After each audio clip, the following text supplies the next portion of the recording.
The call came during my lunch break at the hospital.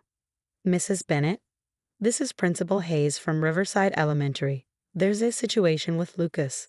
Could you come in right away? My pulse spiked. Years in the ER had taught me how to handle crises. But when it came to my 7-year-old son, logic went out the window. Is Lucas okay? He's safe, the principal assured me, though something in her tone made my stomach twist. But we have someone here claiming to be his mother. Given the intensity of the situation, we'd appreciate your immediate presence. I went cold. I already knew who it was. She says her name is Rebecca Bennett. Rebecca, my sister-in-law. Of course. I was already grabbing my bag. Do not let her take him anywhere. I have sole custody. His records confirm it. 20 minutes later, I stormed through Riverside Elementary's doors, still in my scrubs. Through the office window, I spotted Rebecca pacing, heels clicking against the tile, her perfectly styled blonde hair bouncing with each agitated turn. She was in one of her usual look how composed I am outfits, probably hoping to contrast with my work uniform. Principal Hayes met me at the entrance, her expression tight. Mrs. Bennett, Sarah, thank you for coming so quickly. This is unprecedented. Where's Lucas? Safe in the counselor's office. We followed custody dispute protocols, but she hesitated. Your sister-in-law's claims are unusual. Rebecca turned at the sound of my voice. Her sharp blue eyes narrowed. Finally, she declared, tell them, Sarah. Tell them how you've been playing mother with my son. The words hit like a slap, but I kept my voice even. Rebecca, what are you doing? Reclaiming what's mine, she said, chin high, tone dripping with self-righteousness. Lucas belongs with his real mother. You've had him long enough. Principal Hayes cleared her throat. Mrs. Bennett, Rebecca, our records show Sarah as Lucas's legal parent and sole guardian. Documents can be faked, Rebecca snapped. I gave birth to him. I just let Sarah raise him while I was away. But I'm back, and I want my son. The absurdity would have been laughable if it weren't so disturbing. Rebecca, I said carefully, you were at my baby shower. You held my hand in the delivery room. More lies, she hissed. You turned everyone against me. Even my own nephew doesn't recognize me because of your manipulation. Principal Hayes touched my arm. Sarah, given the situation, we may need to call the police. No need, Rebecca interjected, pulling out her phone. My lawyer will clear this up. Then her gaze darkened. Did you think you could just steal my life? First my brother, then my son. That's when I saw it, her hands shaking, a slight slur in her words. Was she drunk? On something? This was worse than I thought. I have the birth certificate, I said firmly. Hospital records. Pregnancy photos. Lucas's entire life is documented. Fabricated. Her voice rose. You're nothing but a glorified babysitter. Lucas deserves his real mother, not some overworked nurse. The disdain in her voice when she said nurse was unmistakable. Rebecca had always looked down on my career, as if scrubs made me less of a Bennett. I exhaled slowly. The school has cameras, Rebecca. They've recorded everything. Do you really want to continue with these claims? She faltered just for a second. Then, rallying, cameras don't prove who gave birth. I have. Memories. Evidence. Mrs. Bennett, Principal Hayes said, her patience thinning, if you continue this, we'll have no choice but to involve law enforcement. Rebecca's face twisted. You're all against me, just like everyone else. But I'll prove it. I'll show you all. She grabbed her bag, stormed toward the door, then turned back, eyes burning. This isn't over, Sarah. Lucas belongs with me, you'll see. As the door slammed shut behind her, Principal Hayes let out a breath. In 20 years, I've never seen anything like that. Should we call the police? I nodded, adrenaline wearing off as my hands started to shake.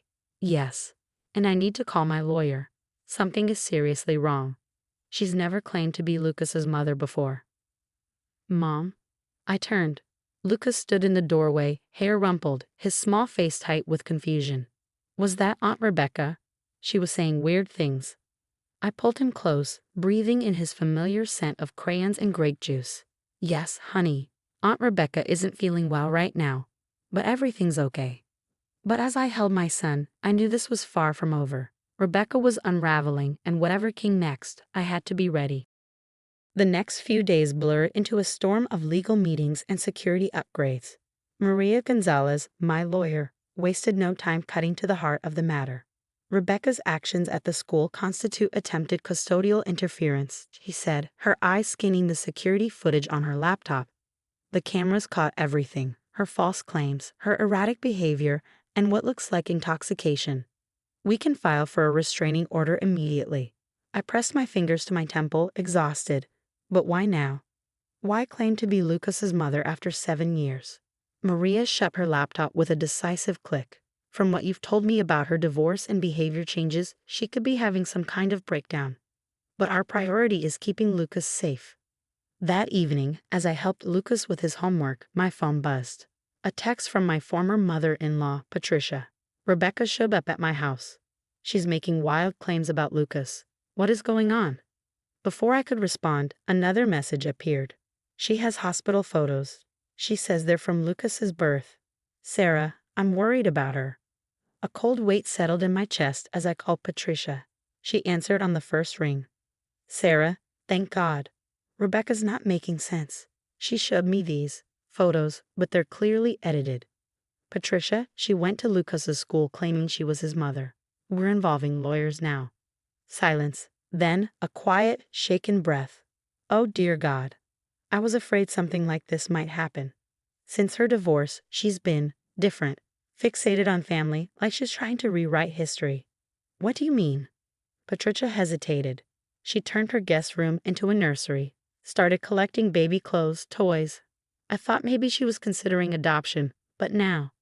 The chill in my spine turned to ice. Patricia, listen to me. She could try to take Lucas. I know, dear. That's why I called. She made copies of all our old family photos, even the ones from when you were pregnant. I think she's altering them. After we hung up, I went straight to Lucas's room. He was curled up on his bed, flipping through the photo album I'd made him, the one filled with memories of his dad. Mom, his voice was small. Why did Aunt Rebecca say she's my real mom? You told me about the day I was born. Dad took so many pictures.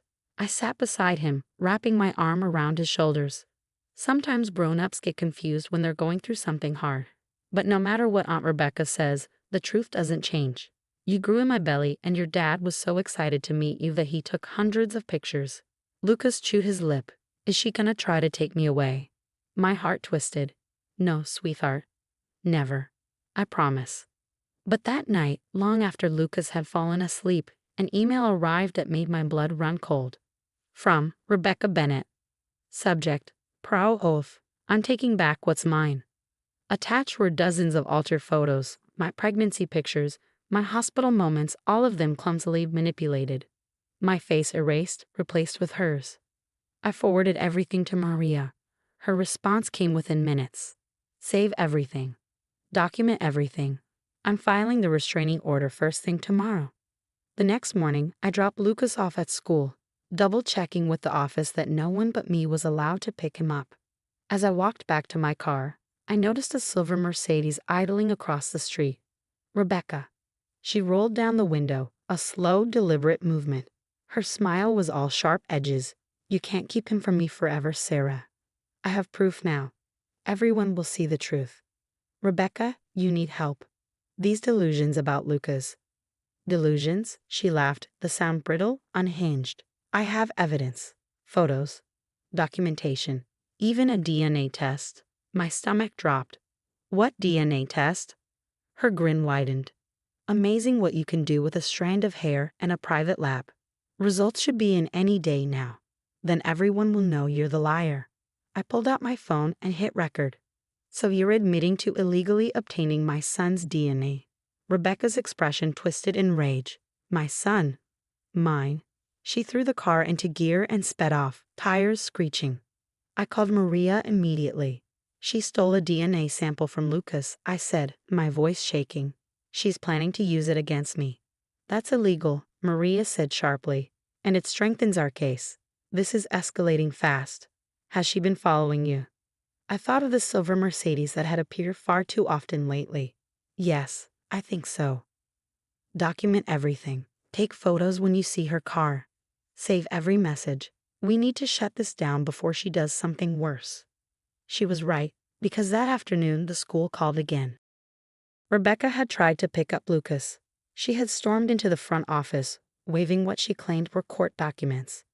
Thankfully, the staff followed protocol and refused to release him. By the time I arrived, Lucas was in tears.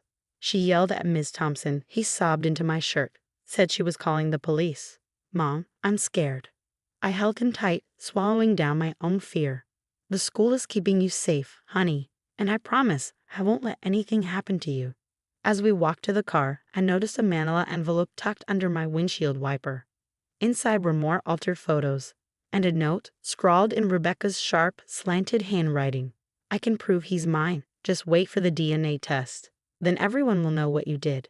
You stole my life, Sarah. My brother, my son, everything.